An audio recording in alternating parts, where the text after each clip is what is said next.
আমাদের এখানে আমাদের সবাই তো অ্যাড্রেসিং আছে, মোটামুটি নাম বলতে গেলে তো অনেক সময় লাগে। আমি সবাইকে বক্তব্যের প্রারম্ভে আমি সালাম দিচ্ছি, আসসালামু আলাইকুম। আজকে এখানে বক্তব্য দেওয়ার কোনো অবকাশ নেই, দুই একটি কথা বলবো।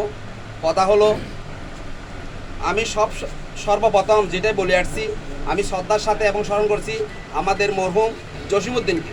এই জসিমউদ্দিন আহসানুল্লাহ যেভাবে এই যে আমাদের কেন্দ্রীয় জহুর ভাইয়ের নির্দেশে আমাদের নিজাম ভাই, শরীফ ভাই, এই শাহাবুদ্দিন ভাই, ছোট্টু ভাই এদের নির্দেশনায় যেভাবে তিনি এখনো পর্যন্ত তিলে তিলে মানে যেভাবে বিভিন্ন ওয়ার্ড থেকে কমিটি করে আজকে এই জিয়ামসকে যে সুসংগঠিত করেছে, যেভাবে সুসংগঠিত হয়েছে, যেভাবে সুসংগঠিত হয়ে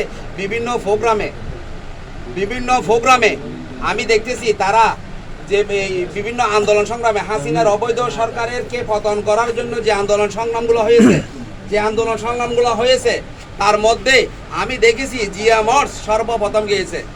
চট্টগ্রাম প্রোগ্রাম হয়ে গেছে, সীতাকুণ্ড প্রোগ্রাম হয়ে গেছে, এটা আমার চোখের দেখা আমি জানি, এটা আসলাম ভাইও জানে।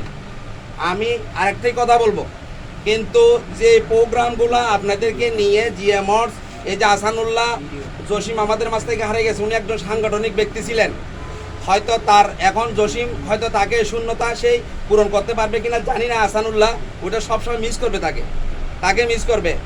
তো আরেকটি কথা হলো, জিএমএস আপনারা যেভাবে সুসংগঠিত আছেন সেইভাবে সুসংগঠিত করেন, সেইভাবে সুসংগঠিত থাকেন।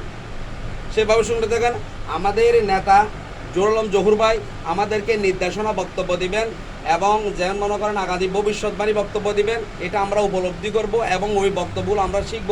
ওই বক্তব্যের মাধ্যমে আমরা মোটামুটি যেইভাবে আমরা ধারাবাহিকতা আছে রাজনীতিক কাঠামো, ওগুলো আমরা মোটামুটি মেনে চলার জন্য এবং তাকে ফলো করার জন্য ওইভাবে আমরা সবাই একমত পোষণ করব। আরেকটি কথা হলো,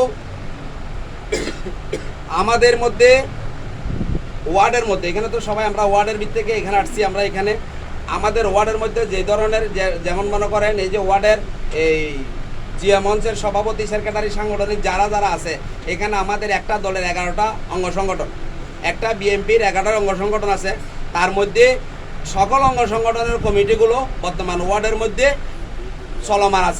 চলমান রয়েছে, কমিটি করতেছে।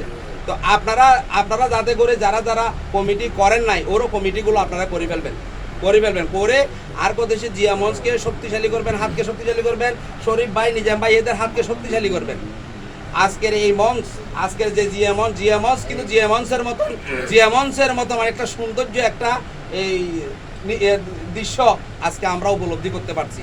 তো যাতে করে আমার বক্তব্য এখানে শেষ পর্যায়ে আমি আমার সীতাকুণ্ড উপজেলা মৎস্যজীবী দলের পক্ষ থেকে আমাদের স্নেহ ছোট ভাইদেরকে এবং আমার সবচেয়ে বড় ভাইদেরকে সবাইকে অভিনন্দন জানাইয়ে, আসলাম চৌধুরীর পক্ষ থেকে অভিনন্দন জানাইয়ে আমি আমার বক্তব্য এখানে সমাপ্তি করলাম। আসসালামু আলাইকুম। ধন্যবাদ ইলিয়াস ভাইকে সুন্দর বক্তব্য রাখার জন্য।